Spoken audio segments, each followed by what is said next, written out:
एक शब्द है हरकारा।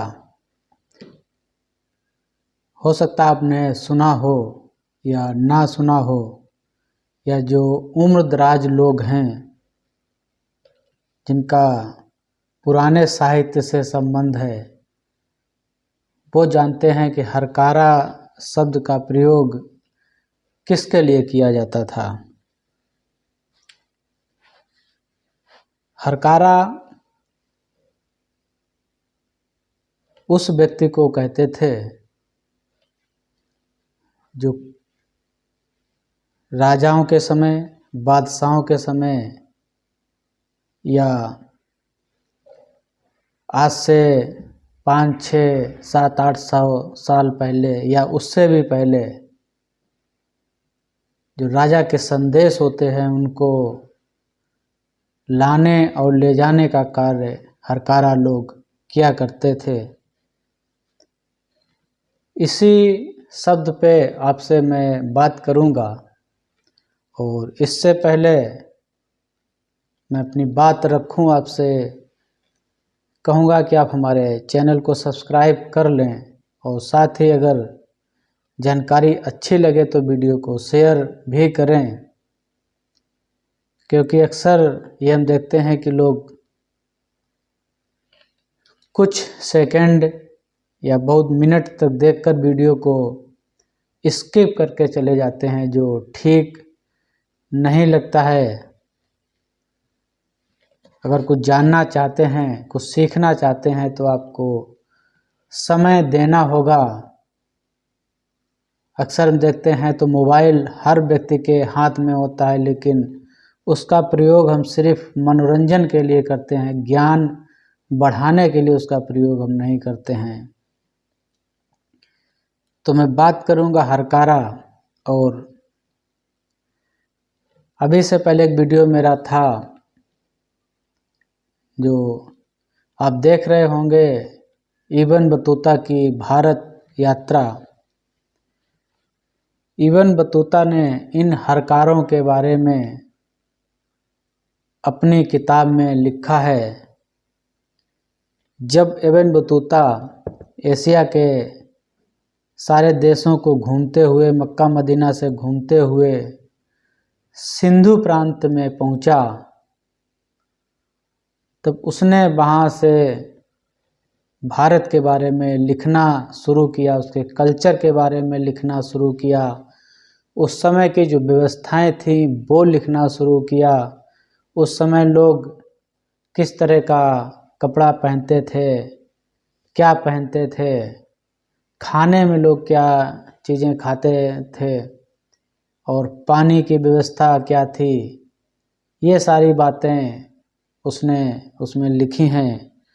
उसी में एक वर्णन आता है कि जो कोई भी समाचार होता था किसी भी प्रांत से, किसी भी तरह का खुशखबरी हो या आंतरिक समाचार हो या किसी विदेशी व्यक्ति के आने का समाचार हो, वो समाचारों को ले जाने का काम हरकारा किया करते थे।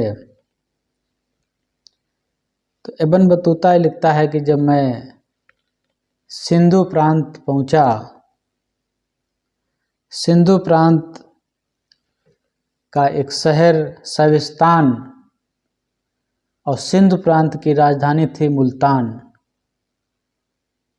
सविस्तान से मुल्तान तक की रास्ता 10 दिन की थी, और मुल्तान से दिल्ली तक, जहां मोहम्मद शाह तुगलक बादशाह था, वहां तक जाने के लिए 50 दिन, कुल मिला के वहाँ से 60 दिन का समय आने जाने का था। लेकिन जो बादशाहों की व्यवस्था थी, उस व्यवस्था के तहत कोई भी व्यक्ति जो राज्य की सीमा से बाहर का होता था, किसी दूसरे देश का होता था, तो उस व्यक्ति को उस सीमा पे ही रोक लिया जाता था।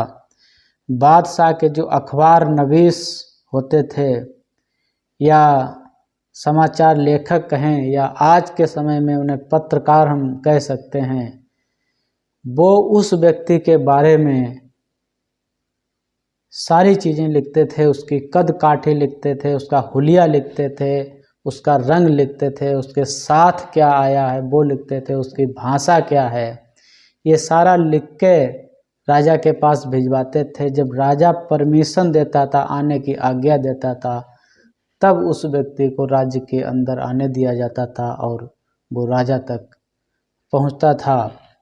तो बात यहाँ मुख्य रूप से हम हरकारों की करेंगे कि डाक व्यवस्था उस समय क्या थी।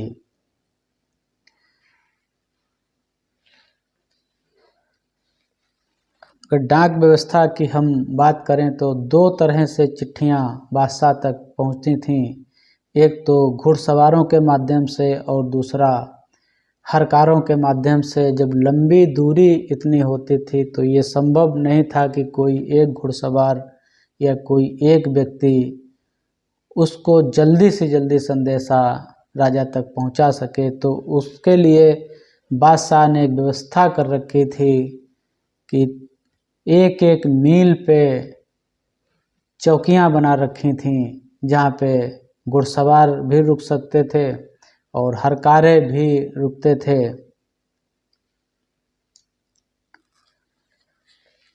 एक एक मील पर गांव की बसावट बनी हुई थी। गांव के बसावटों के बाहर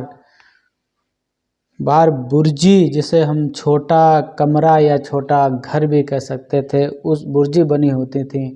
उन बुर्जी में हरकारे कमर कसे हुए बैठे रहते थे कि अगर पीछे से कोई व्यक्ति आ रहा है चिट्ठी लेकर, तो उस चिट्ठी को लेकर वो दूसरी बुर्जी तक, जितनी ताकत होती थी हरकारे में, उतनी ताकत से वो दौड़ के उस अगली बुर्जी तक जाता था और अगली वाला अगली।